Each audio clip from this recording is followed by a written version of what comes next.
some of the other people that have been on, and Oswell and a couple others. And man, those guys, they really, really nail it, man.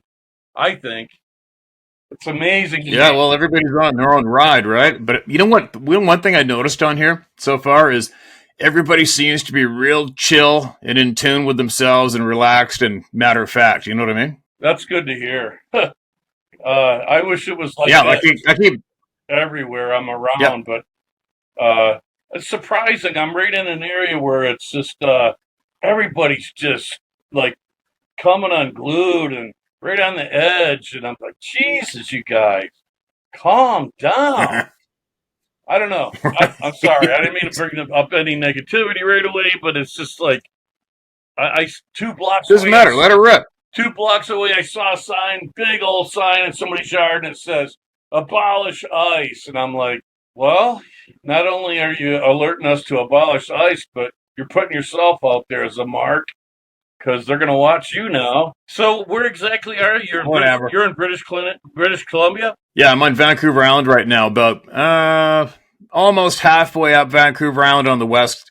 Well, I'm in the middle of Vancouver Island, I Are you? guess, but the ocean's not far from me. And the ocean drains to the west side.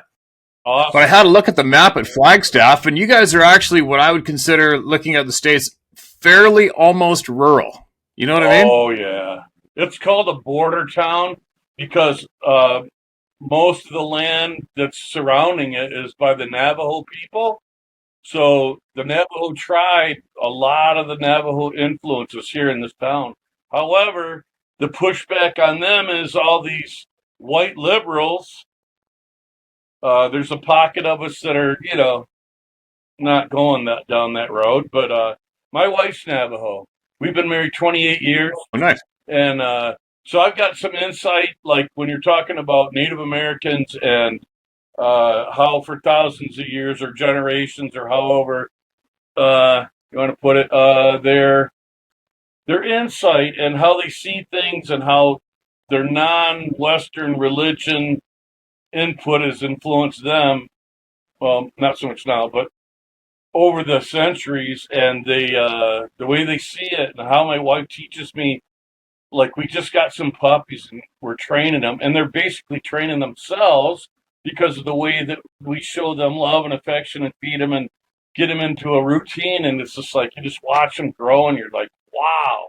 And I never seen this before. I never saw people that can make it work so easily. I saw it just where they're beating and yelling, and I came from a very, very dysfunctional setting, and I don't really dwell on it all that much, Steve. Just people and alcohol and stupid We all decisions, did. bad decisions over and over. Insanity. They can get a different outcome. Yeah. So Yeah. I Your videos, your camera's a little chopped up. I don't know what it is. If it's lighting or if it's just the connection, but I can hear you pretty good. okay. Well, I'll try not to do too many physical movements. You know, Whatever. how do we go about this, bro? Because uh, I'm, I got to tell you that I've been following you for a while, for a few years now. I don't know, 4, maybe 5. I don't know. Anyway, um, and man, I don't know how you do it, bro. All of those emails. Oh my God! And for you to have actually answered mine, that just blows my mind. But I got some crazy shit going on, or have had. I want to hear about it. Okay, so I don't know how you want me to start. I have a book that I've been writing in for quite some time up to this moment, just to get things in a kind of a chronological order. And as I've surmised and looked at it, it's like since about 6 years old, every year to a year and a half, crazy shit happens. You see a spirit, or this happens, or and I'm talking all the way up till now, and I'm 64. That's a lot of crazy shit. So, Mm. that being said, I don't even really know where to begin. The bow hunting thing, I'm so glad that you read that because that serial killer, that was a real deal. People, Oh, that was you. Huh? Is that you? Yeah, that was. Yeah, Did you send me that serial killer one? yeah, No way. You got shot by the arrow yeah. That's me. or gun? It was an arrow. It sliced through my jacket and kind of clipped my skin a little bit, enough to draw blood, so I can say that it wasn't horrible. It wasn't a life-threatening wound, that's for sure. But What a crazy experience. dude, and people were in the comments saying, "Well, oh, this is your imagination." And I've never really had anybody. Now this is funny because it reminds me of you, because it's like, dude, I don't say shit just arbitrarily. If I say it happened, it fucking happened. Yeah. It's just how I am. And if you say something and I wasn't really prepared for it, and I just went, no. I'm like, they're like, oh, this is just your imagination and blah blah blah. And I'm like, okay, fucktard, whatever. And then I thought about it later. I'm like, maybe you should ease on into a little bit better with the comments. But Well, I don't know how you do it. we got That's to why I do put what are the work that you do and what you're up against and what I see going on. I am amazed that you're a sane man, because it's who said I'm sane? ah. Christ. You know what though? One word of advice I could maybe think I could share with the people usually is like you just have to, especially people that come on, or either people that email me or come on here. You just gotta ignore the comment section. That's key. That's step number one to survival. Amen. And I didn't realize it. I had already opened it and started reading. I'm like, well, and I blasted them. And then about a day later, and I'm like, oh, wow, yeah, I don't need to do that, man. I don't need to be. I'm guilty as charged. I used to be pretty. I used to be pretty rude and aggressive. Obviously, growing up construction and being in the hunter-killer world, I've got some real good zinger, nasty, foul-mouthed comebacks, right? And I used to just let her rip. I just let her rip and not give a flying shit. And then Sarah would be like, "You can't say that online." You're But gonna when you grow up fighting for you're your, gonna when you offend grow the up, community, Steve. well, whatever. But you grow up fighting, right? It's like You're cracking it me up, bro. until you get until you yeah, but until you see yourself in action, you kind of takes a little while I to get it know. under control and realize, I know. okay, It's you like, don't have, whoa. there's no reason to fight right now. I went into my kind of a darker me, like when I was in the Marine Corps. It was like that was expected and anticipated, and that was expected from myself. Considering Yeah, what we're supposed to be doing, our job. Well, hey, so the anyway, that about the bow hunter serial killer that happened in 1976.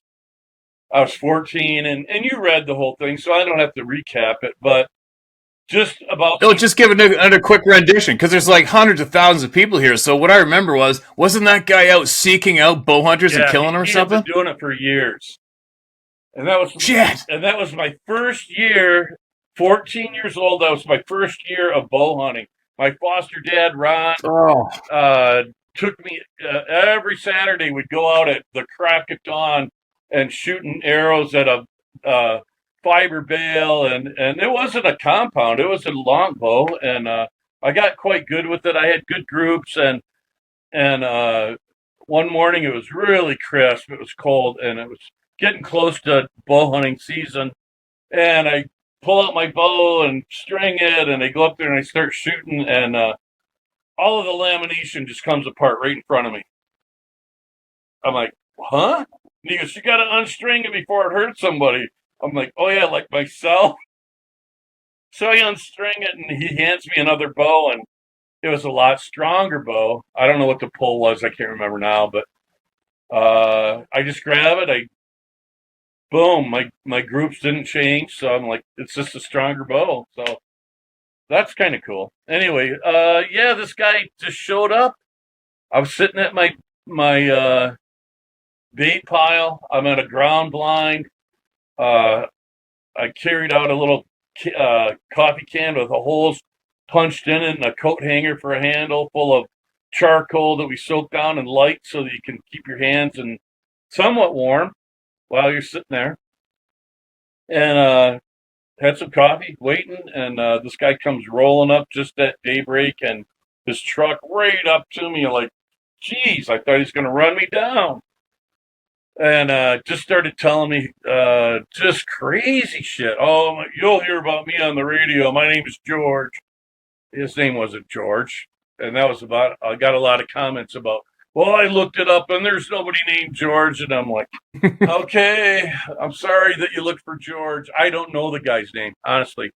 I mean, if somebody told me, the law enforcement and my foster dad, they kept it on the down low. They didn't want me to know. They didn't want me to carry it around, which was kind of smart. That was one of the good decisions they made, because there are some other ones coming up that I'm going to tell you about that you're probably going to remember. So the guy comes up and he pulls out his bow, and I'm sitting there and he's like, get out of your ground blind and go and sit on the bait pile. And I'm like, he's an adult. What? He's an adult. I'm going to do what he says. I don't know who this guy is. I was naive. I was a kid. And so, like, okay, and he pulls out his bow and he draws an arrow, and I'm like, holy shit, what's he doing? And thunk, right into a tree right behind me where the bait pile was, and through my jacket, and cuts me, and I'm like, oh shit, this guy's a freaking nut. So from that point on, I kind of knew I had to pay attention to my surroundings.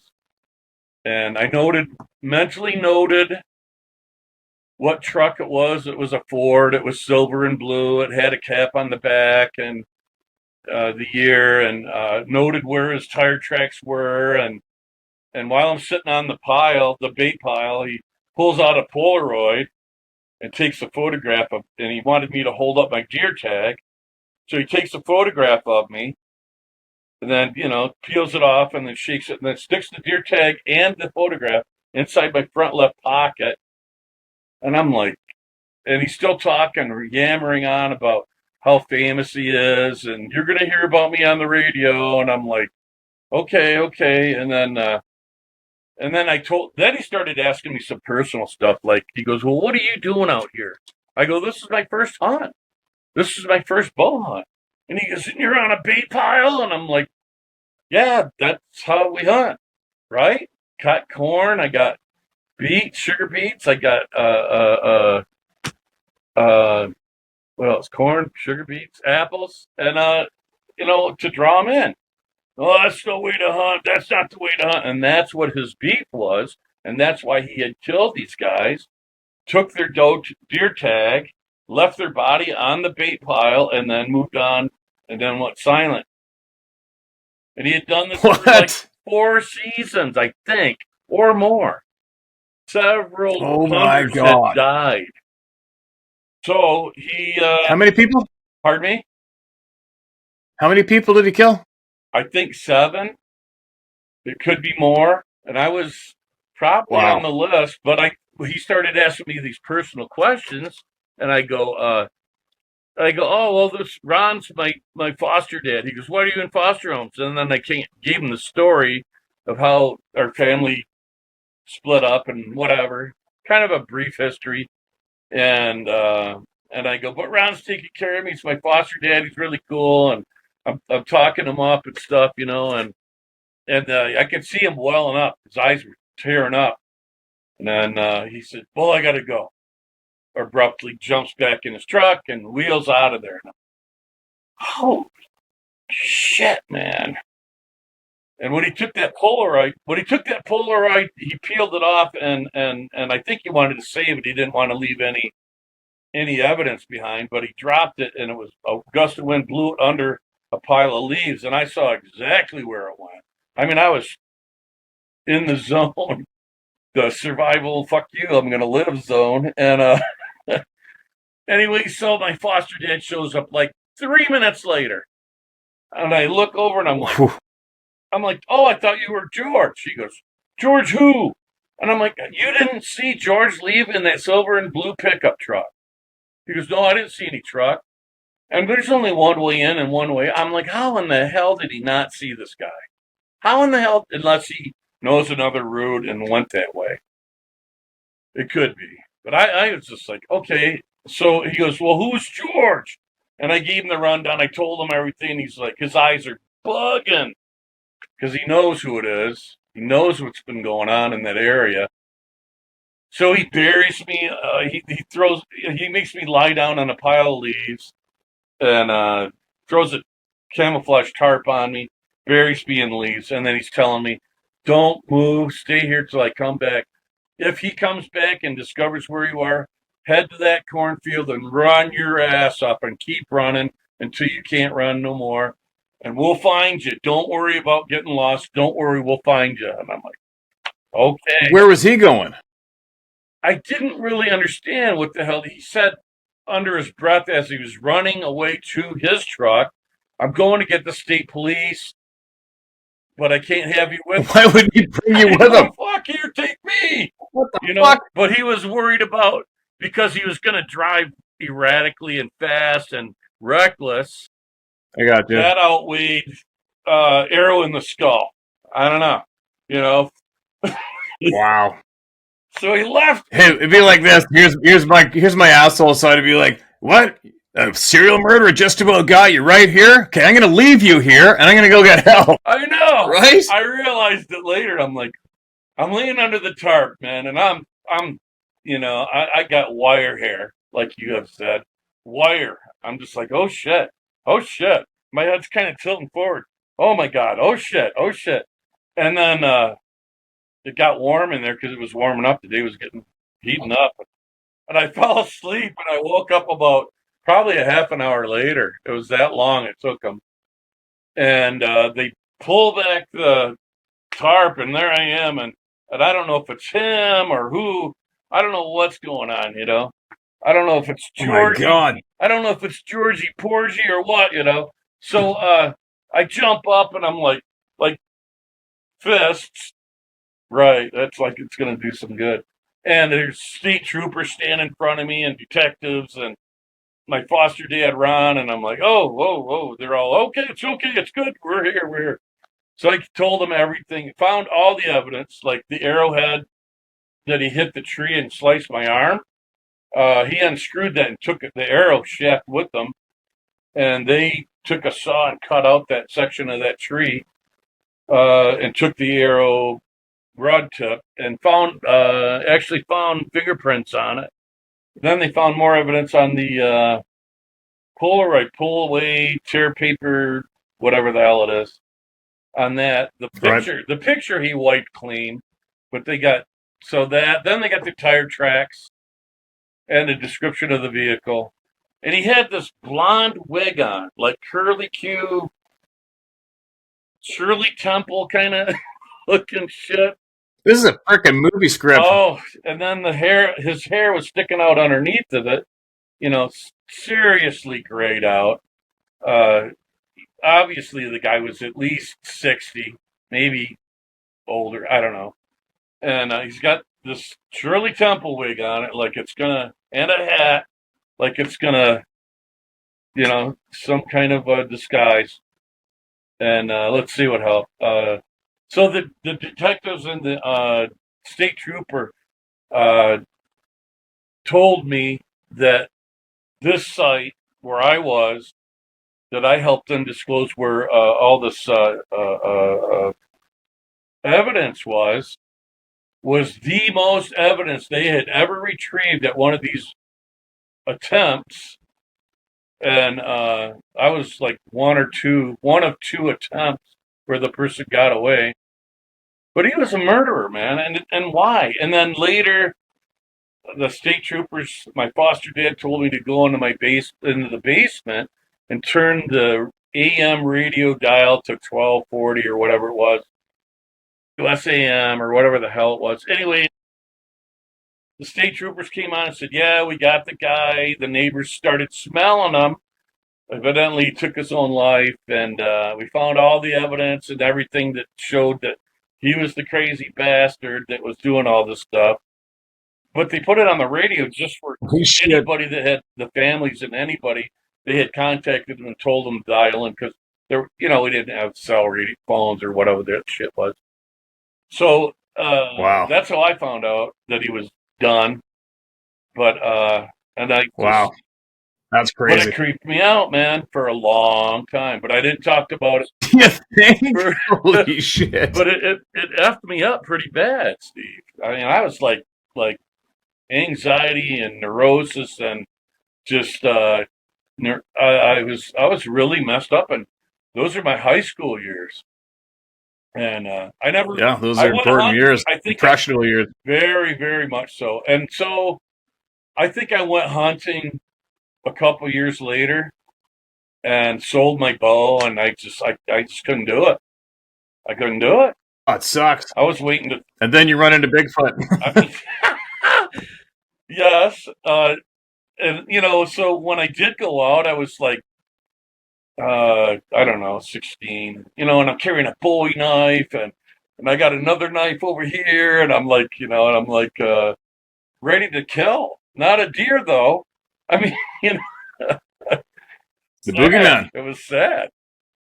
Oh man, Bummer. Well, at least you survived. Thank God you survived. I just relived some of that. God dang. Yeah. Creepy. So let me fire some questions at you. How's that? Let me Hit ask me. you questions. Hit me. So how old were you when you became aware of these other people running around the forest? I was 24. Yeah. Okay, tell us what happened. Well, I gotta preface something prior to that, and it won't take long, but I was All right. 12, and a friend of mine, and I was staying at St. Vincent Home, which our family split up, so I wasn't in foster care yet, but I was close. Anyway, and I was staying at St. Vincent Home, run by nuns. Thank God it wasn't priests. And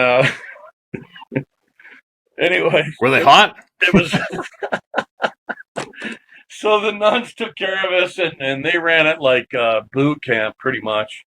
But I was there, and one of my friends, his name was Mark, and he was affiliated or associated with a priest named Bob, for Father Bob Deland, and great guy. And he took us on outings, and he took me to Mark's aunt's house one day, and he said, "Oh, they got a group of people, probably aunts and uncles and cousins, probably 6, 8 people plus me and Mark." And they said, "We're looking for some documents from their grandfather that left it here. It used to be his house. We can't find the deed to some property and the deed to this business, and we have to have it, or we're going to lose it. It's going to go to probate. They're going to lose their ass." And I'm like, "Okay, well, I don't know why I'm here, but okay." So they're looking through all these boxes. They're laying in uh, divided up and setting probably, God damn, how many? 40 boxes, file box looking things, uh, in the garage, low light, uh, old, very old house, probably 40s. Anyway, and they're all looking through these boxes and everything, and then they've been in there for a couple hours, not finding much, and so they decided to go in, take a break, get some lunch, rejuvenate, and then have everybody go to certain areas where the boxes were, and assign me even boxes to look through and what to look for. Certificates, kind of titles, deeds, whatever. Anyway, so we're eating lunch, everything, and I had been seeing this guy in my peripheral vision, and my peripheral vision is insanely acute, even to this day. And I kept seeing this guy, white hair, blue shirt, short sleeve, tan trousers, and I'm like, who is this guy? And then just as I was turning, he'd move so that I couldn't see him, and I kept going, well, what the? So I just ignored it, but I kept seeing him every once in a while. I just thought maybe he's shy. I don't know. Maybe he just doesn't want to talk to anybody. I don't know. So I told the aunt, I go, who's the guy? And she goes, oh. I go, uh, and she goes, you're real sensitive, aren't you? And I'm like, I try not to, I don't know. I'm 12, I guess. I don't know. She goes, so if you can see him, then you're seeing my dad, and he's been dead for about a year. And I'm like, what? Great. And I'm 12, and I'm like, okay, I think he may have shit myself. And she goes, but if you really want to see, go, all right, I'll take a chance. She goes, follow me. So we went out to the garage. Everybody's still in the house. And we go to this set of stairs that go up to nothing because they did a remodel, but they just left the staircase there and they stored shit under it. And she said, "Oh, on that stack of newspaper, sit down." And I go, "Okay." So I sat down. She goes, "Now look between the steps." And I go, "Okay." I'm going to turn this light up, but there's another light over here you'll still be able to see. Just sit there and wait, and he'll come. She goes, "If you, now here's why I have to preface this. If you get scared, they're trying to give you fear so they can control you." And I'm like, "Okay." So she leaves, and I'm sitting there on this, and all of a sudden I start seeing this light start blinking up above, like a shop light, fluorescent, right? Well, there isn't a fluorescent light there. There's only a bulb, but suddenly now there's one. I know how this sounds. Fucking A, I know how this sounds. Keep going.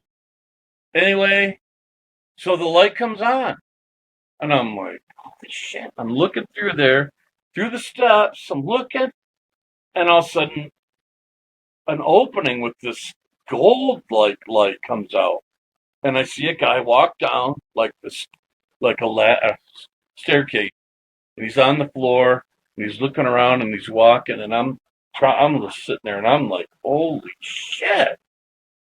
Can we really observe ghosts without them knowing it?" That's what I'm thinking. And I just, for like 10 minutes, the guy's walking around, and I'm not saying nothing, but I'm starting to get like, it's draining me. It's making me tired. It's getting freezing cold in there. Shit. Freezing cold in the place. Did he look at you?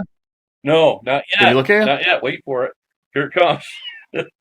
So I'm looking at him, watching him, and I'm like, what is he looking for? But I saw that he was paying attention to this one box on the corner, second row in, and he was just looking at it and trying to peel through it and hemming and hawing and looking around at it, and I took note of it, and I can't believe it. I'm 12. I don't know.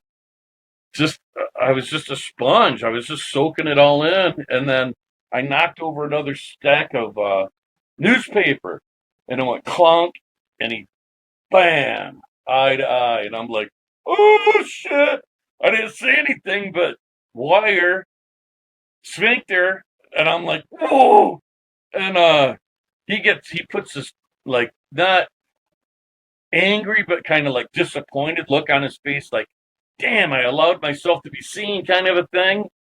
And then he turns and he walks through a screen door on the wall right next to him, and the light goes out and it's dim, and I'm in there, and I'm feeling, the fear. And I remembered the aunt, what she said. So I just sat there, and I told myself, "Don't be afraid. There's nothing to be afraid." So I looked, and the light went out. No, he went back up. No, he went through the wall. He went through the wall. And when I say wall, that screen door that I saw with my eyes wasn't there anymore, because there wasn't a screen door there, but there used to be about 10 years ago. That's what the aunt told me.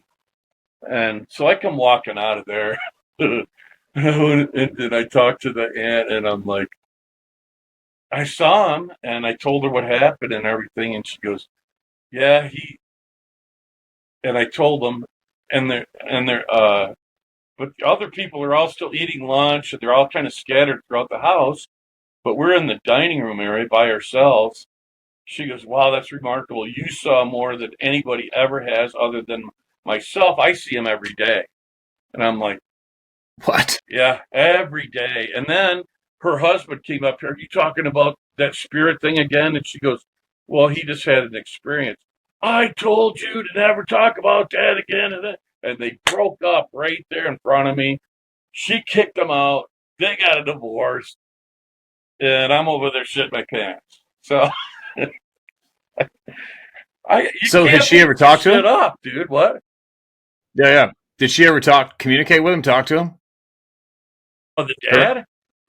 The dad? Yeah, did she ever talk to him? Oh, every day. And that's why Spoke she with him, knew spoke back and forth?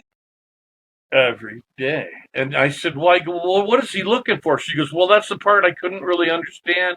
And that's why I got everybody over here." Her dad was so I guess he was so protective that he didn't even want to tell her where those documents were while he was being a ghost. He wouldn't tell her, but she knew he wanted to. But so I'm like, well, how? I don't understand people's logic. But so the one of the cousins came over, and he was like probably 35, and I'm 12, and he goes, so when you were talking to him, where was he at? And we walked in there, and I reanimated the whole fucking thing, and I go, and I was over here, and he was over here, and uh, he goes, but where was he standing? Where was he located? I go, second row, right there by that box. And he gets on his knees and he pulls it. Here it is. Here it is. Here's the deed. And then they're looking for another one, some certificate for ownership. And he goes through it. Here it is. Here's the other one. So I guess I helped him. Maybe I was just a conduit. Gee. So did this ghost or spirit, did he ever tell anybody where he was? Like, Never. other than this physical world, where is he? The way that it was implied to me, when that light opened up by the imaginary shop light that didn't exist, when that light opened up, have you ever seen the movie Ghost? Okay. And I hate to preface that, but it's the only thing that comes close to what I saw. When that opening opened up, the light started shining down.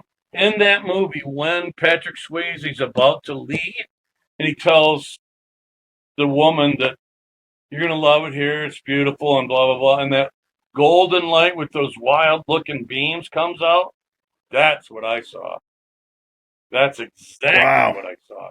So I think that he was allowed to come down from wherever he was. I don't think he was a bad entity. I don't think he was there for nefarious reasons. But I think that because he felt like he was so protective and that his work was so unfinished that he was allowed to come back. That's just my take on it. I could be wrong, but I've had a lot of years to think about that one. No doubt. Jesus. So, okay, I prefaced I was going to write a book on this shit. and I didn't realize that it was going to go on that long. Damn it. Anyway, but we got time to talk, which is amazing that I feel very honored, brother. I'm telling you. Very honored. Same, man. Same. Okay. So, I'll go back to... Keep talking. I just got to open this door, right but keep on, talking. Go ahead. Yep. So, I'm going to forward to 1986. I just got done with working my ass off all summer long and was in really good shape. Just got out of the Marine Corps, too. So I'm really just a thin, wiry guy. Strong as can be. Had really endurance like crazy, like I've never had in my life since. And anyway, my endurance was just insane. And anyway, so I went to go get firewood with these people that I knew by the Manistee Forest. I don't know if you know anything about the amount of Dogman and Sasquatch encounters that are in that forest. But 85... Yeah, we heard a lot of that. I heard that name a lot of times. Highway 85 runs right by it, and a lot of truckers, man, they see a lot of crazy shit. So anyway, I'm in the forest with these guys. I'm in the woods, and we got a flatbed trailer and a John Deere tractor, and we're pulling it through there, and we're loading it up with seasoned firewood, hardwood, oak, and other shit. And we're loading it up, and we get done pretty quick. We just had to unload the trailer in a certain area by their property, and Dave, this guy that was there, I can't even remember how I know him, but anyway, he's like, man, we got about a half hour before it gets dark, and it's dropping fast. And this was the second week of February, and it was 75 degrees, which is unheard of in February in Michigan. So we were out in T-shirts, and we're like, woo, getting some sun and enjoying it. And still big patches of snow everywhere. And I go, well, Dave, I want to walk through these woods, man. I haven't been out in the forest in a while, man. So I'm going to go take a walk, and I'll meet you back here, and we'll head back to the cabin. Okay. So I said, about a half hour, just a day at sundown. Okay. And anyway, so I went walking and I heard a tree knock about 5 minutes after we separated. And I'm like, that fucker's messing with me, man. Tree knock. And I'm like, I go, oh, really? You're going to hit me with a tree knock. I go, just like Leonard Nimoy and whatever that show was. I Anyways, know the one.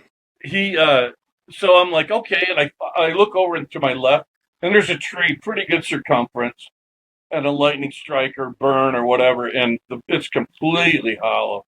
But I had to get in on a shuffle weird angle in order to get into it. And I said, I'll just jump out and scare the living shit out of these guys when they go walking by. And I didn't hear any more tree knocks. I go, oh, I got him. I got him. I know they're coming this way because I could hear the litter on the forest floor kind of crunchy, pine needles and whatnots. And I'm hearing them and I'm hearing them. And they're closer and closer. And then all of a sudden it stops. And I'm like, they're right outside this fucking tree. I go, oh. So I'm about ready to jump out. And then I hear something and I look down through the hole because it was kind of a weird hole, but it was enough for me to slide into. I was like, what, 170 soaking wet. And I look down through the hole and something flashes by and I'm like, what the hell was that? And then the other one right behind it slows down and I look and I see a leg with black toenails on the toes, big old ankle, and a calf muscle the size of a basketball covered in hair the hair had like parted in certain areas where you could see down to the skin, and the skin was like light, same color as mine. And I'm like, you can't fake that. What in the hell am I looking at? And the wire came, oh shit. And I can feel it. I can feel it right now, actually. And I'm like, oh shit, what is that? What is that? And I just didn't, in search of Leonard Nimoy. I remember him saying, oh, they do tree Yeah. knocks and this and that. And I'm like, why am I remembering that? And what the fuck is that? I don't know what the fuck that is. And it was freaking me out bad. I mean, I was just like going into panic mode. And then back to when I was 12 with the spirit thing, don't let the fear control you. I heard that in my head. Good one. And I went, what? And I literally turned my head and went, what? And I heard that in my head. Don't let the fear control you. If you let the fear control you, then they'll do whatever they can to harm you. So I'm like, okay, and I just shrugged it off. Wire went away. I'm not scared. So I come out. I'm like, fuck it, I'm coming out. I come out and I look around, I don't see nothing.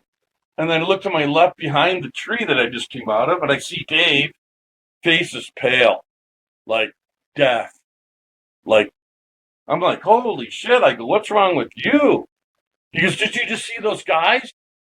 I go, no. What did you see, Dave? And he goes, I just saw three guys.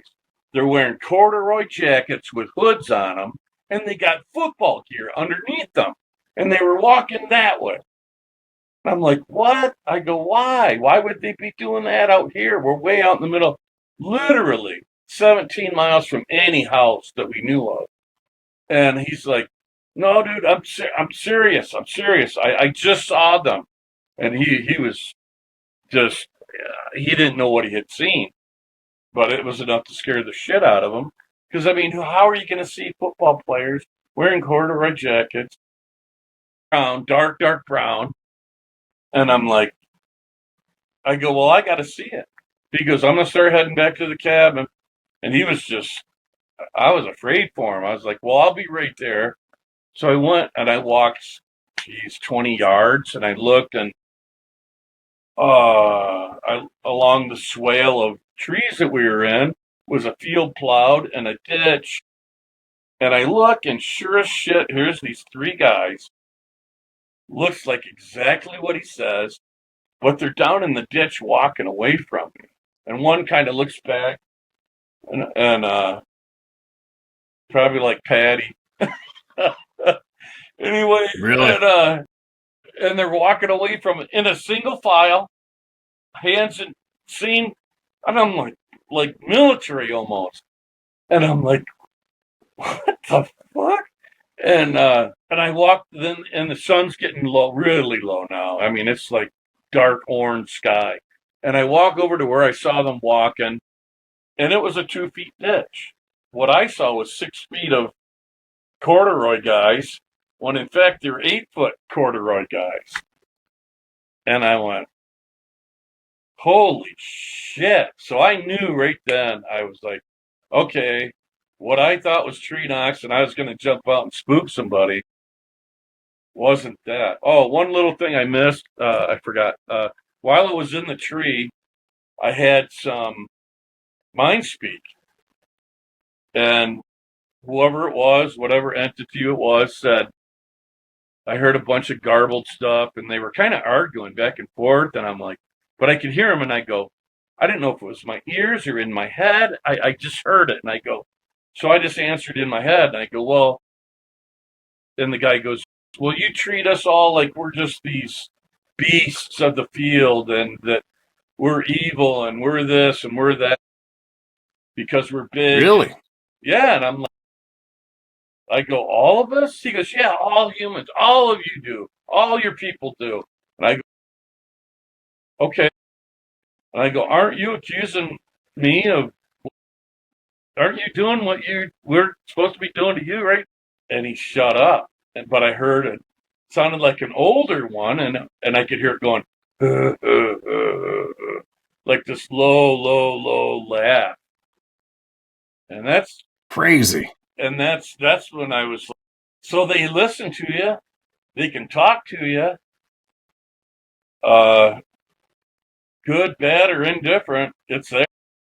I didn't know how to interpret it. I just thought it was me. You fucking hungover Marine. You don't know shit. I Yeah, didn't know yeah. what it was. So were you thinking Sasquatch? You were thinking these are Sasquatch people or whatever you want, Bigfoot or Sasquatch at that time? Absolutely. Because of that calf Really? muscle. The calf muscle on that leg that I saw and the foot was enormous. But the toenails Right. were black and sharp. And I'm like, damn, man, I mean, like a raptor, you could just gut somebody with that. I think so. Wow. I'm 90, So, I'm 98.7% sure. Pretty sure. And then that's just yeah. every So time. did you know anybody at that? Sorry. Did you know anybody at that time that knew of these things as well? After we got back to the cabin, I talked to Dave's aunt. He went in the house, locked himself in the bedroom, wouldn't come out for dinner. He's like, No fuck doubt. this. He's done. And they were scared. They were like, man, we're going to have to take him to the hospital. What happened? I'm like, well, so I had to go through it all and relive it again. That's why it's so fresh, because I had to relive it a couple times right away. So it really dug in, you know what I mean? And and I didn't even remember this, Steve, until that was in '86. I didn't remember it until I think '89 or no, '91. I didn't remember it until '91. Isn't that weird, eh? But I mean, it just came rushing in. I'm like, no. Yeah. So yeah, I did meet Dave's aunt and uncle, and that's their cabin that we were at. And as we were And did she have anything to say about it? it just doesn't end. Did she have anything to say about them? Absolutely, her and the uncle. As I'm approaching the cabin, Dave's already locked away. He's done. He's done. He grabbed the fifth, locked the He's door. on lockdown. I'm out. So I'm walking and I see this hedgerow, old hedges, and it's a huge one, and the ground's really slimy and muddy and wet in that particular area of the lawn. And what I can only identify as the Sierra Nevada samurais. And I'm like, what the? But it was far enough away where it didn't sound exactly like that. But it sounded like somebody was carrying on a conversation, but I couldn't quite hear them because I was too far away or whatever. But I just thought it was the uncle talking to the the cousins. They both. And he's like, no, we weren't out there. And he goes, where was this? And I go, oh, right behind the hedgerow. He goes, don't go there. I want to go over there and check that out. Let's see if there was somebody back there. He was going to go back there and look for, what was he looking? Footprints is what he wanted. He wanted to do a cast, but I didn't know it at the time. Anyway, and so I told him what had happened and my tree knock and the hollow tree and the low laughter and the mind speak. And he goes, well, he goes, you really pulled a fast one on him. You got into their front living room without them even knowing you were there. And then when you came out of that tree, it really got riled up. He goes, you could have got hurt without a doubt. But you kept your head and you were listening and participating in it. And the ones that you do the fearful shit, I don't know. I think they cause their own demise, maybe. But I mean, how can you not? Jesus Christ, man. You got these guys running around in a hooded jacket that looks like corduroy, and they were so meticulous, groomed. It blew my mind. Is that hair? That looks like fabric. I mean, it was so manicured. It was shiny coat, and and clean. How can you be that clean and live in the outdoors? You know, I get outside for an hour pushing wood around and throwing wood on a trailer. It looks like I fell into a gravel ditch or something. I mean, I was just mud and wet, and where did they come from that clean and dry? And I never could get my head around that. You know, how long was the hair? The hair was probably 3 inches at most. It wasn't that long. So I don't know how they groom each other or maybe it was just long and they had it padded down so well that it looked like it was 3 inches. I don't I don't. But yeah. let's see. Did you see their face? Sorry. Did you see their faces? I did see the one that turned and looked back at me and was following them in a row, marching off to Zion or whatever the fuck they were doing. I did see him, big bright, dark. I couldn't see in there, but it was just dark with you could see a little glint of a shine, so it had to have been an eye. And the nose must have been flat and small because I couldn't really make one out. And that was it because it was so quick. You couldn't see an emotional, like you look pissed off look or anything? No, not really. It didn't seem to me like they were angry. To me, it was just like they were just showing off how buff they were. And to me, it was just bravado. To me, it felt like it was just really like bravado, like we're badass. Look it up. Like they were the shit. Triplets, that were raised and corn fed their whole life, didn't have to travel for food because there were so many freaking deer there. Because it was nothing but fresh rivers and stream and trout and beaver and there were some elk, but there was deer, mink, and all kinds of stuff to eat, fish, whatever, and then corn. Chew up some corn cobs. So, and that was about it. That look familiar? Oh yeah, fucking A. The head was coned up like really? That. Yep. The head went up like that. No way. Yes. That's why I thought it was a hood. That's why I thought it was a hood. You know what I mean? Yeah, it looks just like a hood, doesn't it? Ah, yeah, dude. Where'd you get that? I don't know. I got so many emailed. I got hundreds, right? Okay. Well, yeah, that looked. I'm just trying to find another one here. Very resemblance of it. Very much. But the aunt and the uncle warned me. They said, don't be repeating my name or our names about any of this shit because we just opened up a new business. That look familiar at all? Nah, face? not really. I didn't get that much of a look of the face. But I will say this. Later on, I've had multiple in multiple encounters with them, and that does resemble some stuff that I've seen within the last 2 years. Really? I was up in. I've got multiple, dude. I don't even know how many, to be honest with So have you gone out looking for these people intentionally now, or you just keeps happening? you. It just keeps happening, but it never happens at the same place twice. It's always a different place, which I think is really odd. Like I was working, driving heavy equipment for harvesting timber for the forest uh, revitalization project for Coconino Forest, and up north of Flagstaff, there's a town called Belmont, and then another one called Park. And I was driving a Tiger Cat skidder, and this was in 21, and I would get there at dark 30 and watch the sunrise, and I could hear them whooping and knocking, but not real close to me. I mean, they kept it like they were close to me, but they were like hooping really low, like whoop. They weren't bellowing it out. They knew I was there. They knew I could see them and hear them, and I could just see silhouettes. I don't know how many there were, but every day I just got to the point where I knew they were there, and I had some crazy ass shit happen. I don't know if you read the emails about it, but man, I don't even know how to begin on that. So was there other people that worked with you there? Were they seeing the same shit?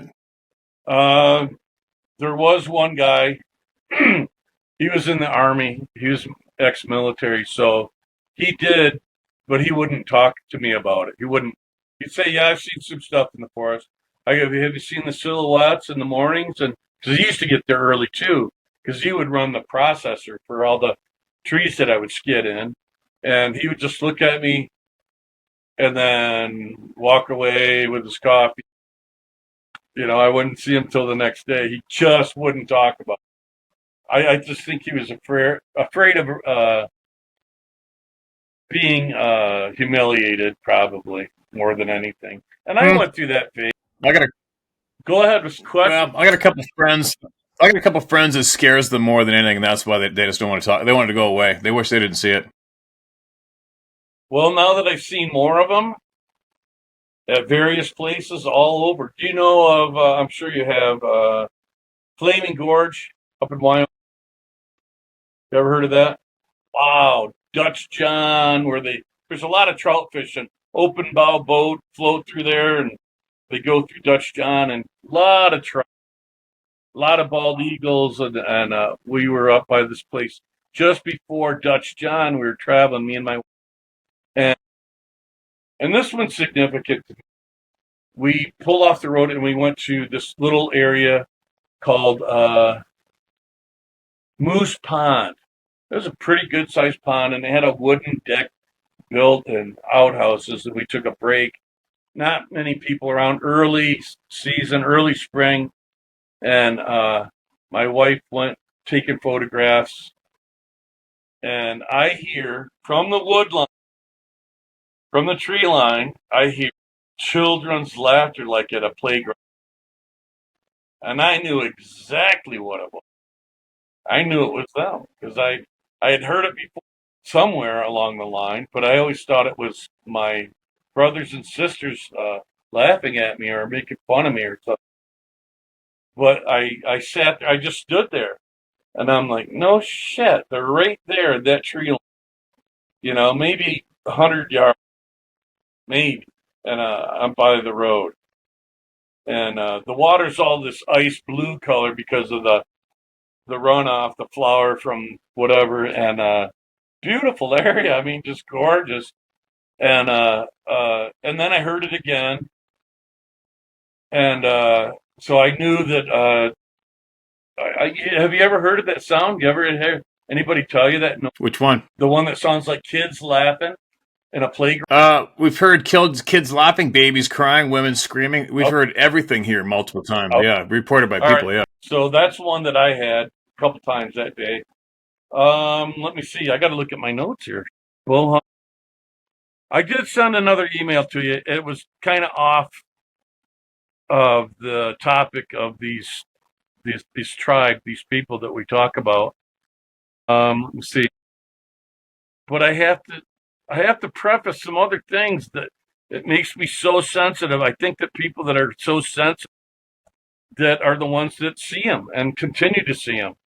Uh, when I was Okay. telling, when I was before I went to that foster home with Ron and serial killer and all that, I was staying at St. Vincent Home on River Road in Saginaw, Michigan, and I had a couple really odd incidents there where I was not only that was during the time where I saw the older man's spirit, but also I went fishing across the road, and it was like a half a mile walk for us kids that lived at St. Vincent to walk over to the Tittabawassee River, and it was a big, wide river, and we went fishing. We'd catch carp, bullheads, and catfish, and I went over there with my line, and I'm fishing, and I'm like, oh man, I got to go to the bathroom already.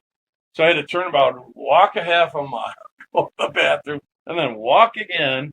And as I'm walking through the lawn that I was cutting through, is next to it is what do they call it? A nunnery where the nuns live and for the Daughters of Charity, and it's out of all this old river rock, and it's from the mid 1800s. Very old building, big wide lawn, big old hump in the middle. And I cut through and I step over the hump, and on the other side of the hump, I look, and it looks like somebody gutted a deer, blood smeared all over the grass. Grass is freshly cut, but it's laying on its side, and blood just smeared everywhere. And I'm like, whoa, what the hell? And I could see the sunlight coming down, and I could still see the green of the freshly cut blades of grass with blood spatter on them. Now, that's a detail that just cooked its way in and stayed in my head. But then I saw what the nuns wear. It's called a hat, the black and white band here and the black thingy, whatever. And it's laying there, and it's covered in blood. And I'm like, holy shit, What? a lot of blood. And I'm like, holy shit, man, what's going on? So I look over on the porch, and there's the head sister's stand, Sister Frances. And I go, Sister Frances, I go, there's a habit laying over here, and there's blood all over everything. And she come running over, and she's like, oh my goodness. And I'm like, yeah. And evidently that night, early morning, 3 a.m., about 11 miles away on Hospital Road, where they have a mental patient facility, a guy broke out, hitchhiked his way over to River Road, beheaded 3 nuns right there. And I came across, they left evidence because it was so late, so dark, they probably stepped right over it and walked away. The law What the enforcement and hell? detective. And while I was there, Steve, I'm sitting there waiting for the nun. She goes, you got to stay here. The detective's coming. He's got some questions. And it's 90 degrees out and 87% humidity, and I'm like, oh.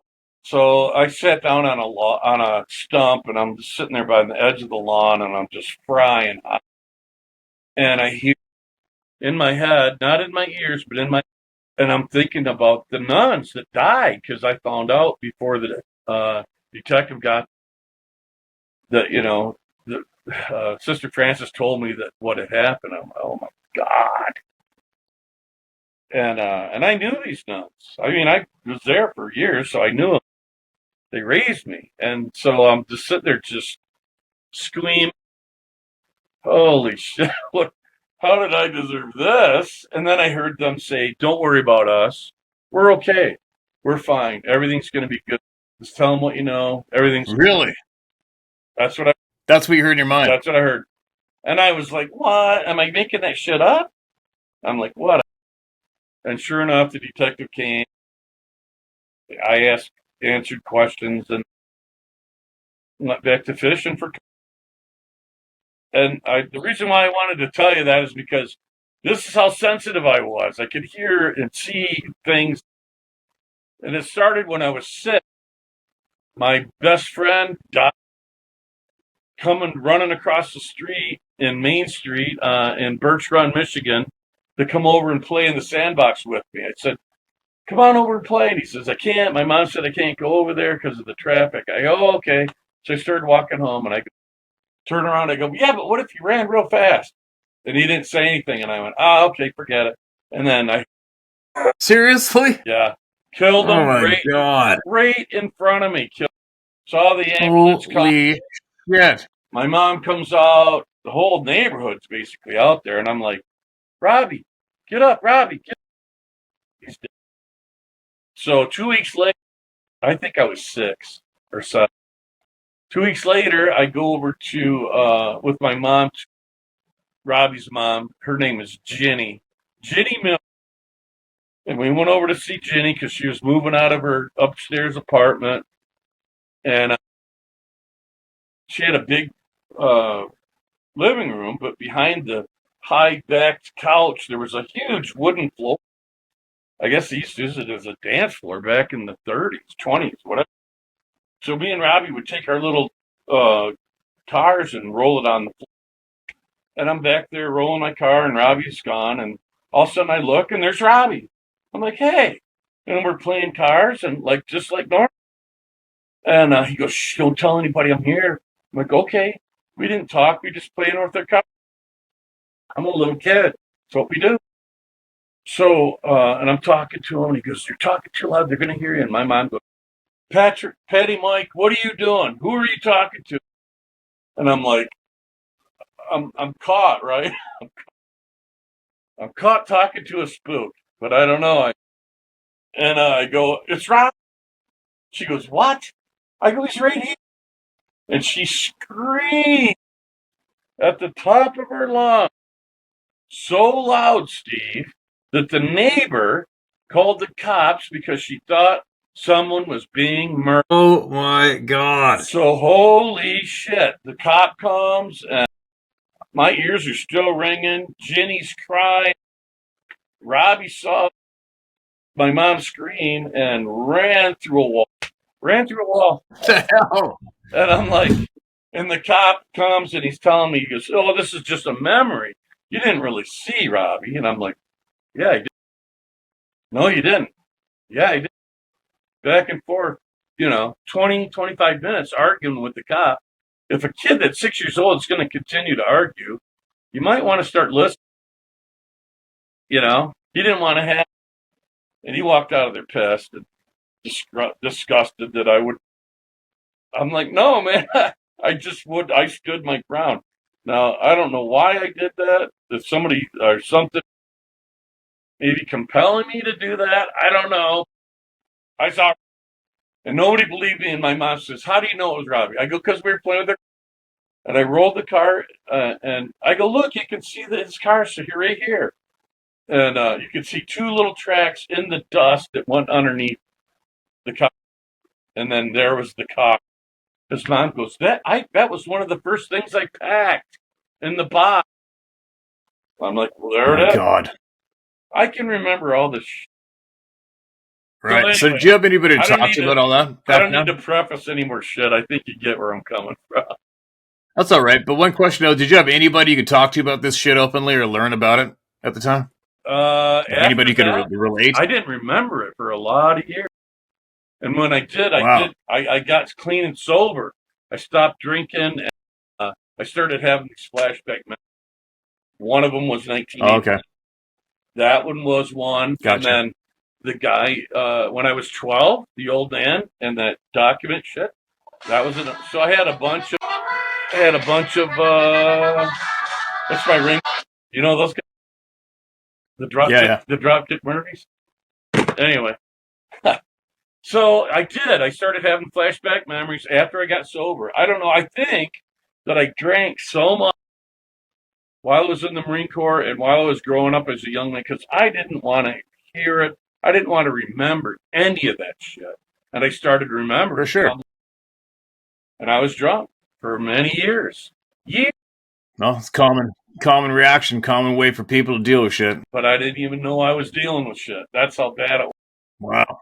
I mean, I didn't even know I was stuffing it till, I was sober, and I'm like, Okay, now what the hell do I do with all that shit? I did see some Tell me, more. I did see some more of those beings, and I'm gonna try to tell you the best I can. If we've got time, I don't even know how much time's gone. let her rip. Cool. That makes it way better, way easier. So, get a look. I'm over at Jack Daniels. I'm dead. No. So, uh, I was working up there for a company and hauling timber out of the forest there, harvesting timber. And my boss told me to come over to where he was at. And it happened to be where there's these pine pads that we make out of branches, slash. And there's like, what, I don't know, 40 feet wide, 50 feet long, a couple of them right next to each other. And it was where the equipment could park and not jostle around and process, you would see it roll through and cut off a 12-foot section, delimit, and then chuck it in a pile, right? And I would drag it up there. And so there's these stacks, and here's these slash piles, the pads, we called them. Anyway, and I walk up to the pad, got out of my equipment because he took, come on, I got to talk to you. And we didn't have radios. I mean, this guy was kind of low budget, but it was still. So I get out there and I'm like, what do you want, Dale? And he's like, come on over here. And I start walking across the first pad, and something grabs my toe on my left foot of my composite toed boot and holds it in place. And I think that I'm tripping slash. So down I go. I mean, and I'm like, I bounce back up like, oh man, shit. I hope Dale didn't see that because I don't want to look like a douche. I've only been working for him for a couple weeks. So I'm like, wow. And I shook it off and I'm like, damn it, man. So I got up and I start walking again, and now it's on the right foot, and I could feel fingers go over the composite toe into my foot. So it was a big hand, grabbed onto my foot, and down I go again, right into the slash, face first. And on my way down, I'm kind of turning, so I don't want to poke my eye, so I'm trying to go down on my left. And on my way down, in fractions of a second going by, I look, and here's at the other pad that's maybe 25, 30 feet away. A lid is up, and he's holding it up like this, and it's one of the guys, one of the hairy people, and he's looking at me, eyes big like that, and mouth kind of. How is he able to see me? Because I could see him. I was on my way down, and I saw him in a very brief second or so, and he saw me, and the lid slammed shut as I'm hitting, and I'm like, holy shit! And I jump up. I recognized that I saw something that was very bizarre, but I also knew that I had to get my ass over to see my boss because he's now seeing that I've taken an impact on my head on the pad. So I jump back up and I'm looking and I see him and I'm like, damn, he saw me.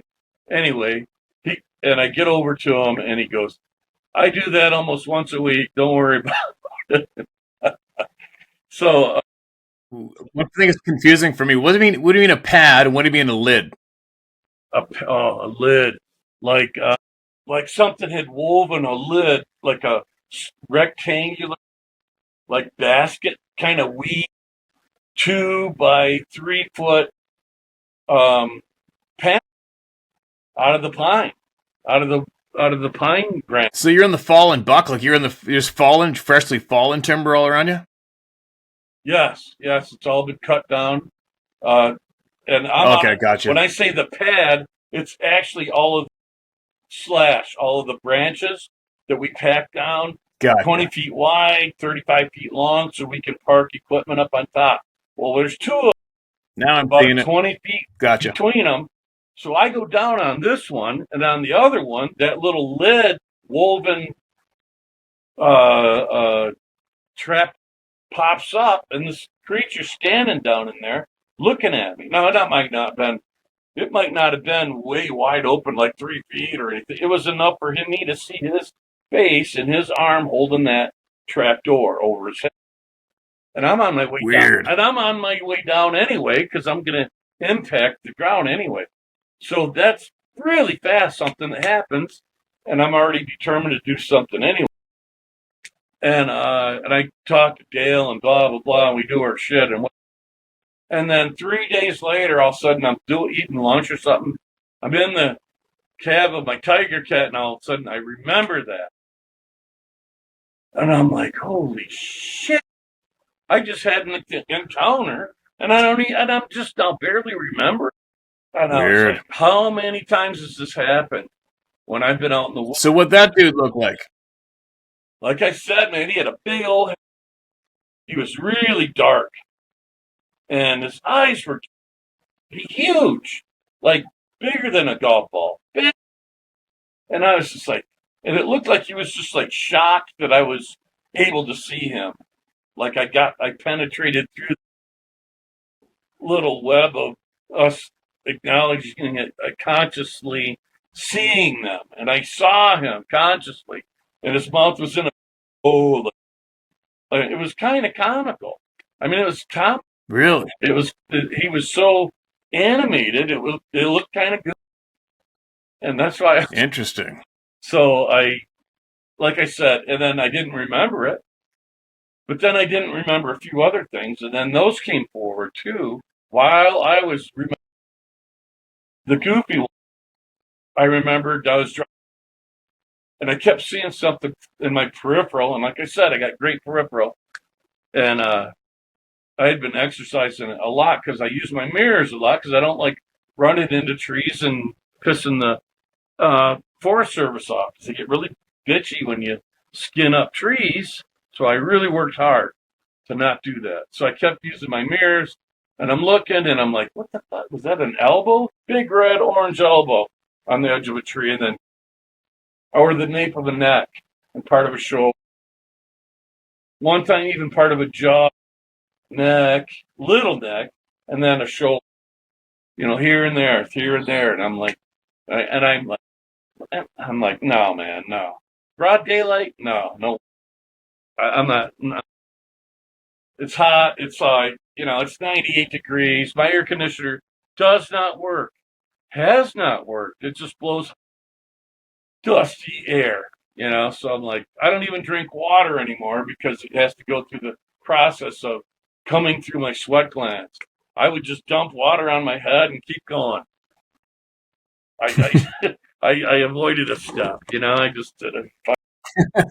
And so, Crazy. So how often do you see these people? well, when I was working for that out, I didn't even know I was. I don't know. There's some sort of mechanism that they can trick us with. I think that a lot of people are seeing them but don't remember. They're using some sort of trick because I didn't remember it, and it just fucking happened. But it happened so quick and it happened so freaking fast.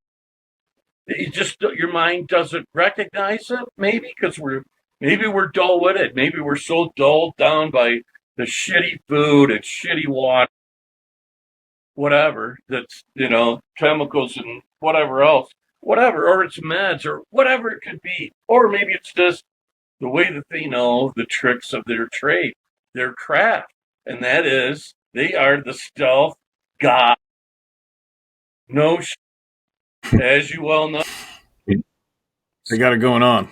So I'm looking and I'm seeing elbows and I'm like, what is that? And I'm working faster, and as I'm working faster and I'm driving through this hot dusty shit, and I'm like, okay, the next time I see one, I'm not just going to use my peripheral. I'm gonna spin my neck, and my neck was just jacked. It was sick, and I'm like, okay, all right. So as soon as I saw something fluttering in my peripheral, I turned my head real quick, but it wasn't one of. I see drones, but they're not drones I've ever seen before because they're about the size of a DVD player, and they're flying in unison, like directed by one, or maybe they're so unique and so advanced, and they look like this black liquid on the outside of it, like a hot, like, a tar gets really shiny when it gets hot, Mirage. like A mirage. mirage. So they're both hot, shiny, miragey, and they're flying in unison like this and skimming around. And then they come up and they stop and they're looking at me in the cab, and then they zip off, and I remember sitting in my cab, not moving, and I just, what the fuck was that? Where did that come? And I still encountered some elbows and shoulders the rest of the day until I couldn't work anymore. I had the lights on. And then I never saw them when I had the lights on because they never came around the lights. And now, before the end of the day, right after that, I had dragged several bundles of these great big trees to the processing area. And I pull up there and I stop and I look, and here's 3 Forest Service trucks, brand new, and some guys there with white shirts on. One guy a tie. I think it was a tie. And white shirts, clean pressed clothes, and they're looking at, and I'm looking at them, and they're talking to the owner and a couple of other people that are there. That I've never seen any of these people before, and they're looking at me like we know you saw something kind of look, kind of like expectation of me to say something to them. And I avoided them. I just stayed in the forest and sat there and waited till everybody got rolling again, because we still had at least an hour or two to go. And I don't know, man. It was weird for them to show up like that right after seeing those. What I can only imagine is them being drones. I mean, I didn't hear a fan or props or anything like that, but maybe it's another drive system. But it was strange as hell. Very. How long were they there for? They came, kind of did belly roll, move like this together, back and forth, moved, looked at me, and then probably 8, 10, 12 seconds. No, yeah. Not very long. That's a weird one. And I was just so funny. There's so many people that it's not, you're not an uncommon case. There's a lot of people that experience a lot of shit their whole life out there. Oh. Wow. I guess I don't realize that sometimes. I just feel like because a lot of people that I talk to, they're like, dude, I don't know anybody that's encountered that shit before. Ever. And I'm like, well, where? So if you're telling me that there's more people out there like myself, likewise, that are experiencing a lot of crazy shit like the spirits and different things, I'm open to hearing it. And I listen to a lot of your, like Oswald. Is that how you pronounce it? The guy. Yeah, I screwed up in the first video. I called him Oswald in the first one. I don't know why, but it's Oswell. Yeah. Yeah. So I was listening to his, and stuff that he encountered and near death. I've had a couple near death. Electrocuted when I was right after Robbie died. I was about 6 and a half. Was at my aunt's house and found a Lionel for a train. And I'm like, hey, that fits right in that wall plug. Boom! And I'm on the other side. And they're arguing, you got to go back. I'm like, no, I'm not going back. No way. But I couldn't see them. All I saw was these black silhouettes.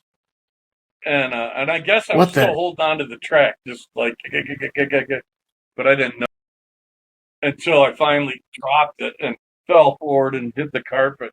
And I felt my nose impact on the carpet, and I'm like, wow, Aunt Joy's carpet is so soft. I mean, just the weirdest shit that will go through your head. And then she found me, and she saw my lips are turning blue, and gives me mouth to mouth, gets me going. There's. So basically, we're at the point of the story here where I'm almost going to ask you, what haven't you experienced at this point? A lot of crazy shit. Crazy. So when's the last time you've seen one of these Sasquatch people? 2022. The last time. 2022? Yeah. What happened? It was up in the forest. Oh, it was 5 a.m. Sun was coming up, and I was taking photo shots of just a awesome sunrise that I've never seen because the area where I was working it was in such a remote area. It's in a place called Elk Run, and also another place nearby called Government Mountain, northern central Arizona, and areas that I never knew there were alpine mountains in forested areas of uh, the Coconino and other forests in that area. I'd never seen it before. I never knew that they were like this, and I was blown away. And we were harvesting timber out, so I'd get there early, and I would just sit there at the top and watch the sunrise, take photographs, see deer, and look at different things. But this time, 20, I heard a low whoop, like whoop, and the tree line was 40 feet away, and I heard it, and it's still dark. It's you can just see a little tinge of light way out there. Nothing, but I could see things moving through the tree, like a lot of them, not just one or two. I mean, probably 4 or 5 or more. Maybe they were juvenile. I didn't get a direct eye to eye contact with them. Uh, Boy, but they sure like having fun with people. That's what I found out too. They toyed with me quite a bit. Um, Before all this, in 22, I'd like to bounce back to what was it, 2017, and my wife and I were working up in Duchesne, Fort Duchesne, up on the Ute tribe, and I took photographs of some of the land up in the mountains there, and it reminds me of Canada and Yellowknife, Alaska, and just pristine, beautiful, non-polluted, just the air, everything, water, sunlight, everything was, it was dreamlike. I was like, I've never really experienced anything that clean before. So it kind of blew me away. And as we entered this park area, it took us hours to drive up there, my wife and I. And I saw something kind of skittering around in the shadows. I couldn't tell what it was. She went her way to take photographs, and I went my way to just look around. And on the edge of the entrance of a trail, on the left-hand side, it was kind of a banked-up area, and then there was a little shoreline, and then incredibly pristine water. It just still blows my mind. I've got photographs. Anyway, she was doing her thing, and I'm there, and I heard something, and I looked. I kept seeing something out of my periphery, but I couldn't focus in on anything because you had this area here and then this dark canopy 30 feet away from you, and it's like my eyes just couldn't do it. Anyway, and I looked down, and it looks like somebody had laid there on their elbow in the dirt, and then you could see where their side was. And then when they got up, you could see where they pushed off with their knuckles to get off the ground. There's some big damn knuckles. It was not no human knuckle. I got a photograph. Right. I'm gonna get that to you someday. So that was pushed off, and I went, wow, that's interesting. That's and you could almost see kind of where their knees scraped and their thigh. They were laying down, whatever it was. I'll say it that. And I walked down the. So has your wife seen them? Oh yeah, she's heard them too. The day that we were at the Moose Pond, she got scared. Yeah. I said her no. I go, you're Yeah, you're okay. safer than I am. You know, they're not coming after you. Your people have got way too much of a history with them. They are not going to mess with you. They know who you are. I pretty much told her that. I was I maybe didn't need to embellish it, but I just figured it that. I guess I did Hmm. kind of embellish it, but I think that's how they are. I don't think they'll mess with natives. I've never heard of it, but then again, well, you never. You've got some native friends Hmm. there in Canada. Did they ever get hurt or scared the shit right out of them? I don't know if anybody's been hurt. Well, the one guy he told me about his uncle who shot one, and then they tormented the living shit out of him until he Oh committed yeah, I suicide. remember that. Yeah, yeah. So okay, But nothing. then she's doing her thing. I do. Oh, and I'm walking down the path. I get about 40 feet from that elbow and knuckle thing, and I look, and here is three feathers pointing in an arrow toward me. So I don't know if they wanted me to turn around and go back or what it meant, but and there's absolutely, positively no way a bird left them that.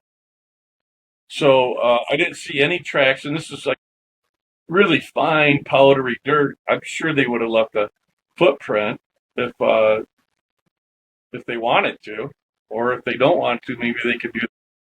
But I remember looking at it, and I've got a photograph of that as well. And Hmm. So, that so, so did you ever start going to any conferences or any of those gatherings for Bigfoot groups and shit? I tried to after the '86, I tried to go. I wanted to get interested. I don't know when BFRO started, but I heard an interview with somebody talking to him and how they just raged on this guy and came to his property and were such pricks that I said, the only way that I'm going to deal with people like this is if I'm going after them, because I'm not going to have anybody ever treat me like that. I mean, Yeah. they humiliated the dog shit out of this guy. And I don't know what happened Mm. afterward, but I can vaguely remember thinking, because uh, I was interested in it, but I haven't, and I wanted to.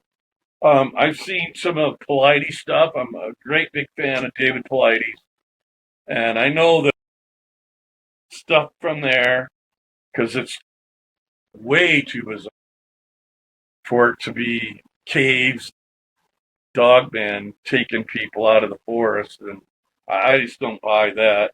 It's something else, something Mm. that's it's so appalling that it's unbelievable. It's so unbelievable that we won't do it until we absolutely know.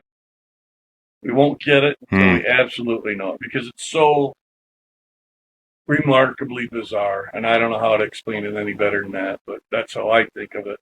But Pilates is on. So what scares you? What scares you now? Right, Dogman, I think. I was out here in the forest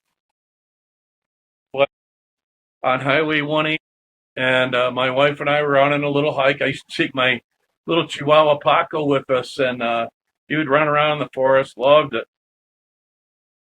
Uh, they were off doing their thing, and we're out. I would drive like I don't know, half hour down 180 north of Flagstaff, because that's where all of the trails and stuff are over abused by all the college students and all the pukes that they're leaving their dog poop bag and shit laying everywhere. I can't handle that. I have no tolerance. I'm more of an extremist. I lived on the Navajo reservation for 20 years in areas people hadn't walked down canyons in 100 years and stuff like that. So I like pristine areas, and when I can't get them, it's very difficult for me to go. So that's why right now I'm kind of struggling with it. But periodically, we'd go up one, just pull off any old where and start walking in the forest, and I know pretty much where a highway is to find it anyway. And we're together. She says, "Did you hear that dog?" And I'm, "Yeah, I heard it." And I'm like, it ain't no dog that we heard because it's just no way.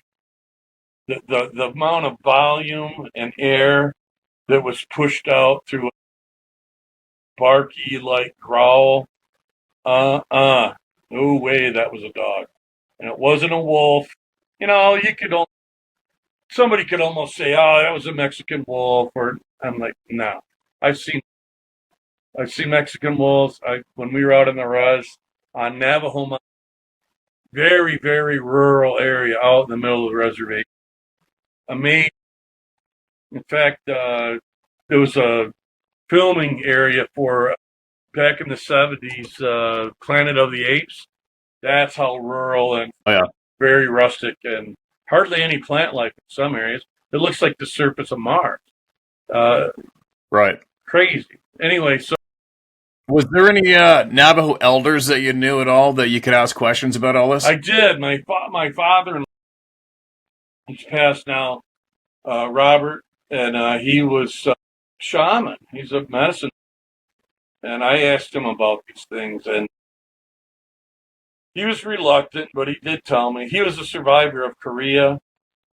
He had been behind enemy lines for like 2 months, and he saw shit that I can't even imagine. But he was a Korea survivor. Uh, anyway, I asked him about some of these things, and they're a clan used to get along with everybody. They all used to have the same language. All animals and humans and these people had one language. One language. Everybody spoke it fluently and understood. And whatever treaty humans with animals, I don't know. He wouldn't really specifically say, but once that happened, uh, like animals had their own language. That's what happened with this creature. It has its own language. Humans have their own language.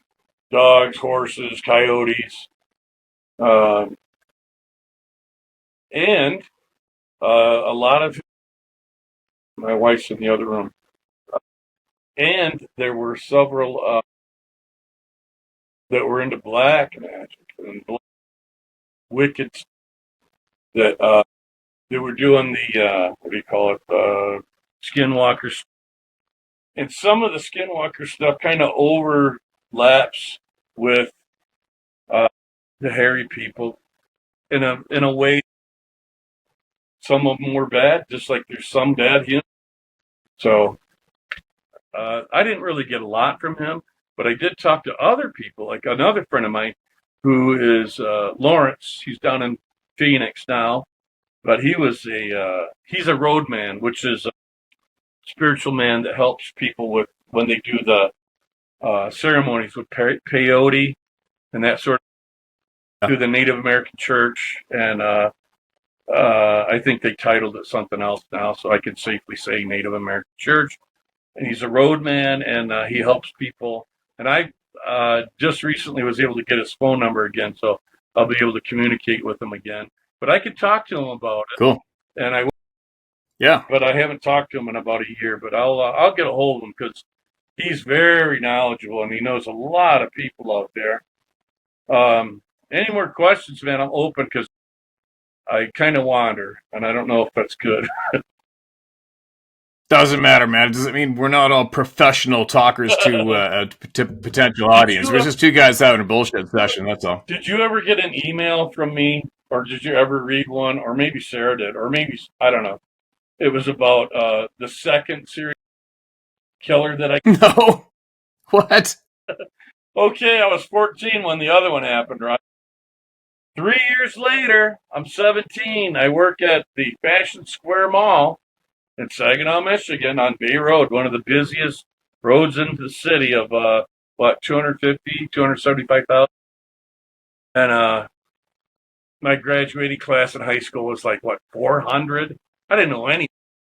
I was like, okay. Uh, anyway, I'm at the mall and I worked at the store and I did stock. It was what was it, a Lane Bryant store. And I was just the stock guy, stock. I would go in there and work my 5, 6, 7, 8 hour shift or whatever. And I got done with my shift one day, and I walk out to my little Vega wagon Chevy, jump in, and ready to hit the key, and some blonde, gorgeous, like model jumps into my car, sits down, and I'm like instantly thinking, "Thanks, God, woo!" Right? And she's like, "Don't look at me." And I'm like, "Well, you got in my car." I'm like, "What the heck?" She goes, "Just keep your eyes forward. There's a guy posing as an old woman sitting in my car that wants me to give him a ride." And I'm like, "Okay." She goes, What? Bruce Jenner was in her car? "Huh?" Bruce Jenner was in her car? That's pretty damn. Okay, sorry, keep No, going. that's actually pretty damn good. Anyway, so and I'm like, "So what do you want me to do?" The police are after him. He's done some terrible things to women over here. And I'm like, "What do you want me to do, lady?" She goes, I'm posing as your boss. I'm going to go to my office and call the cops, but I need you to stay here and keep him occupied. And I'm like, looking at peripheral, and I'm like, "And how am I supposed to do that?" "I don't know. You'll figure it out." She gets out of the car, she locks it, and she goes, "Lock your door." Slams the door, takes. And she said before she left, "Don't make eye contact." And I'm like, "Okay." I'm like, what am I doing? How did this happen? I just want to go home and drink beer. Leave me alone. Uh, so I don't make eye contact, but I could see a couple cars over.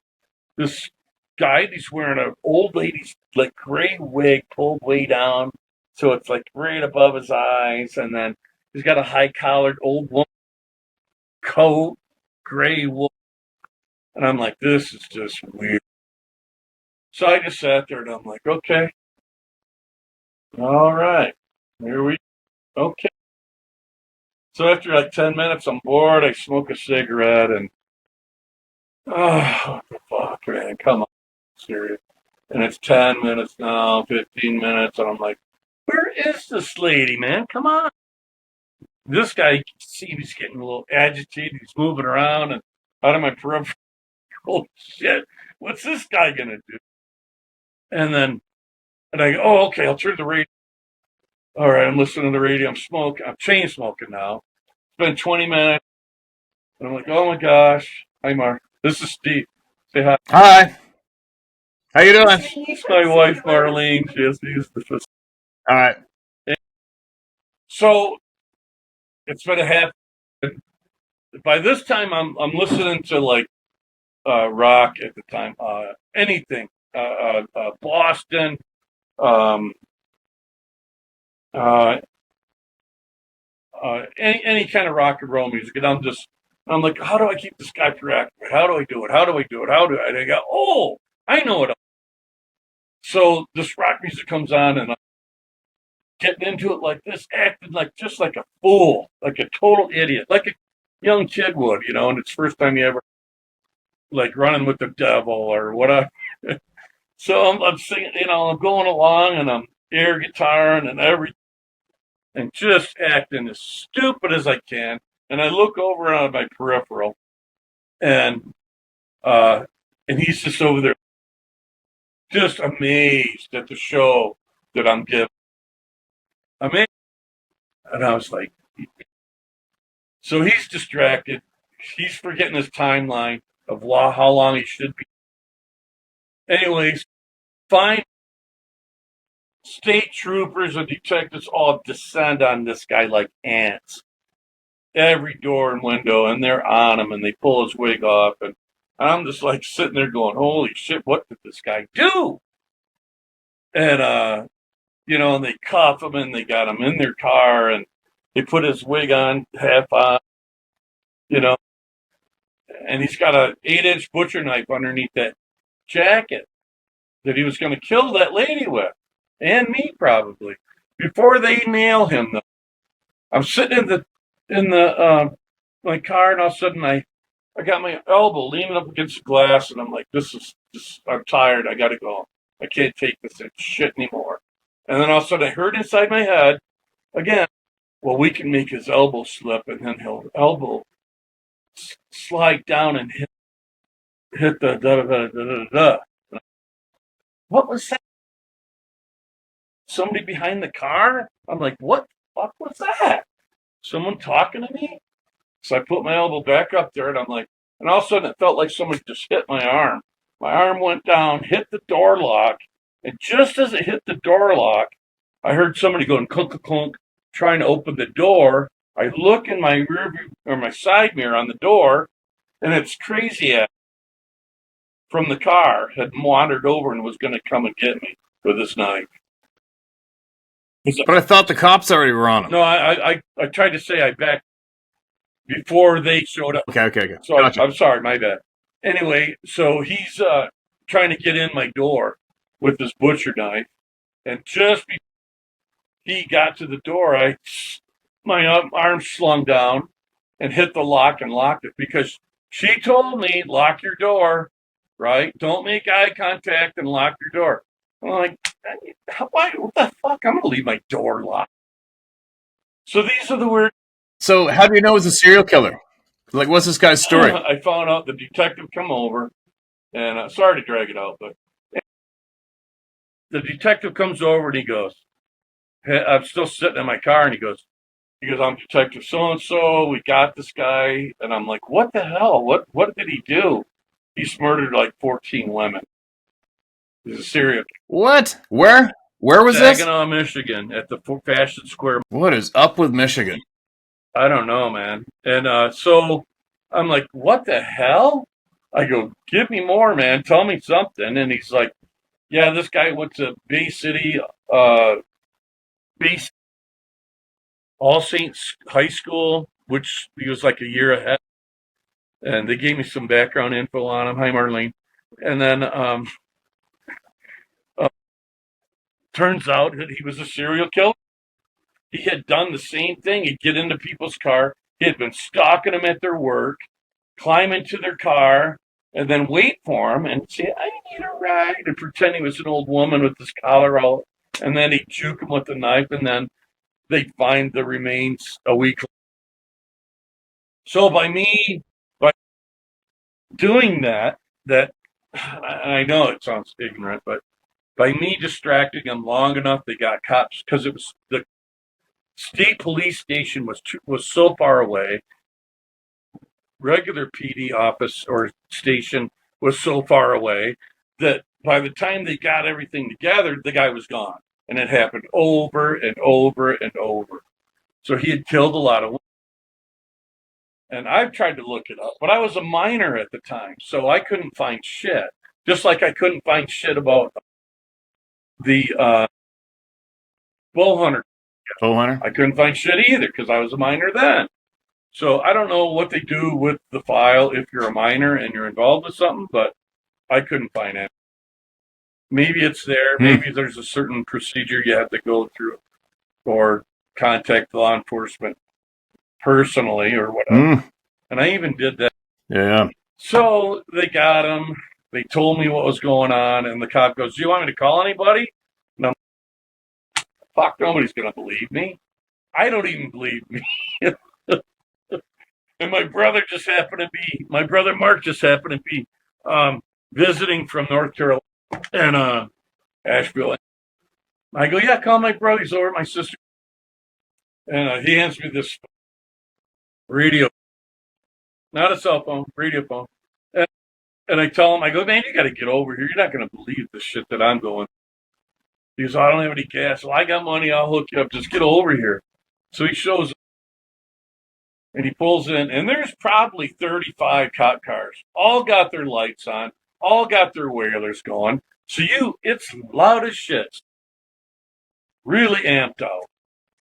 And the cops all get together, and they put them all in a nose-to-nose with a single aisle open in the middle, car after car after car. And they made me walk down there with the detective to the end where they had all put a hat together and put money in for a hat to give to me for being a hero. They said, you're a hero, you deserve it. And they had the lights. What? Like, yeah, I'm 17. And I'm like, Yeah, that's what the cops did because they wanted to show their gratitude because they've been trying to get the guy for a while, like 3-4 years. So then Crazy. I'm trying to talk to my brother, and there's all this incredible noise. And it's like, Jesus, what did you do? He pulls something in the car. This time. And he's like, what did you do? And I jumped in his car, roll up the window, and I'm like, wow, that's loud. And I go, here's the short version, bro. And I told him, and he's Crazy. classic Brother Mark. He's gone now, but classic Brother Mark. Yeah. He looks at me and he, no shit. It cracks me up. Now listen up. We're creeping up on a couple hours. Oh, really? What do you? Now, one quick thing.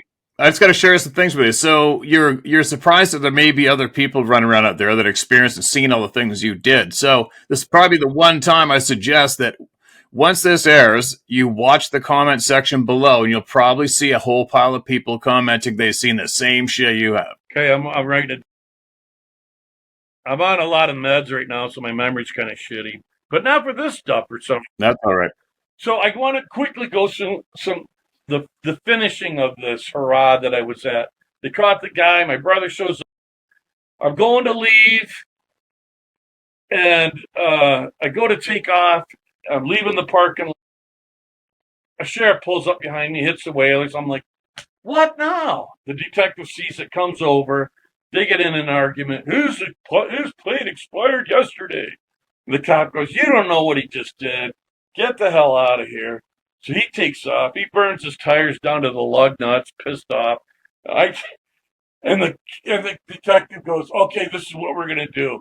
I got a state trooper in front of you and one in behind you. How fast does this car go? 90? You're going through every light all the way home. Right now. Don't slow down till they get on the bolt. So I blasted through town doing 90 miles an hour. It was awesome. And my dad found out about it. I got to tell you this part, though.